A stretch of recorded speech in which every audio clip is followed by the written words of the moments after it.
Hello guys, vẫn cho chào anh. Ấy lì phất mèn ô hay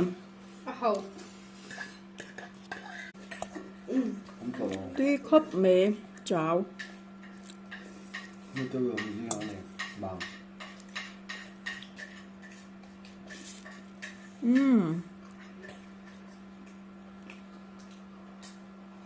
À tuy tục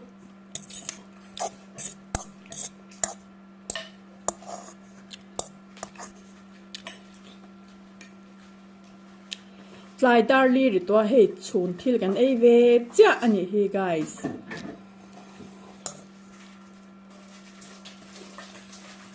Cái này cho anh đăng làm gì? Oh mi chọn lại à chọn ấy không đó. Cái này cho chàoกันấy chả chun mi chun thilกันấy chả anh ấy cho. Cho bộ ấy là không đó. Cho bộ. Nang ni cho darli à te darang à te chun ấy thì tụi họ cái này cho hay chun thil kim bùi cháoกันấy chả. Bye bye u. Chơi tui u.